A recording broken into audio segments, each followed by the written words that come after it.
ప్రకటన గ్రంథంలో చెప్పబడిన ఆ 1,44,000 మంది ఎవరు? బైబిల్ ప్రవచనాల్లో మరియు ప్రకటన గ్రంథంలో తరచుగా వినిపించే మనందర్నీ ఆలోచింపజేసే ఒక సంఖ్య 1,44,000. 1,40,000.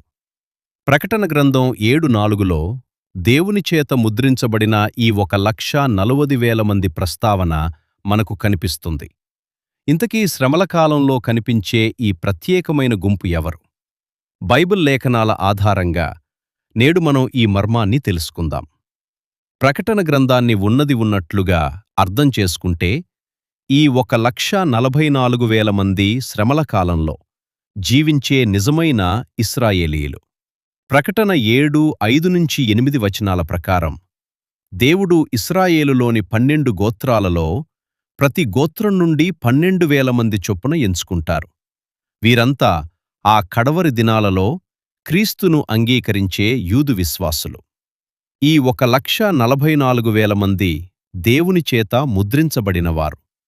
దీనర్థం ఆ భయంకరమైన శ్రమల కాలంలో కుమ్మరించబడే దేవుని ఉగ్రత నుండి మరియు క్రీస్తు విరోధి దాడుల నుండి దేవుడు వీరికి ప్రత్యేకమైన రక్షణను ఇస్తాడు.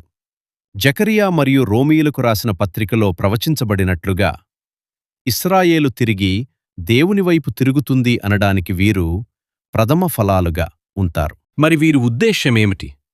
సంఘం ఎత్తబడిన తరువాత మిగిలిపోయిన ప్రపంచానికి సువార్తను ప్రకటించడమే వీరి ప్రధాన పరిచర్య. వీరు చేసే ఈ గొప్ప సువార్త ప్రకటన ద్వారా ప్రకటన 7:9లో చెప్పబడినట్లుగా ఎవడునూ లెక్కింపజాలని ఒక గొప్ప సమూహము రక్షణ పొంది క్రీస్తునందు విశ్వాసముంచుతారు. అయితే ఈ 1,44,000 మంది గురించి కొన్ని అపోహలు కూడా ఉన్నాయి.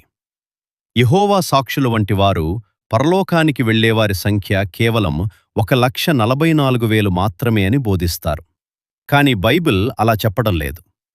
క్రీస్తుతో పాటు పరలోకంలో ఉండే పరిశుద్ధులకు బైబిల్ ఎలాంటి సంఖ్యాపరిమితిని విధించలేదు. వేల కొలది, లక్షల కొలది విశ్వాసులు దేవునితో పాటు ఉండే భాగ్యాన్ని పొందుతారు. ముగింపుగా మన నిరీక్షణ ఆ 1000 ఏండ్ల పాలనతో ఆగిపోదు. ఆ తరువాత దేవుడు మనకోసం నూతన యెరూషలేమును సిద్ధపరుస్తున్నాడు.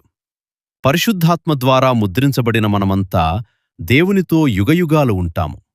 ఈ నిరీక్షణతో మనం వాక్యంలో బలపడుతూ ముందుకు సాగుతాం.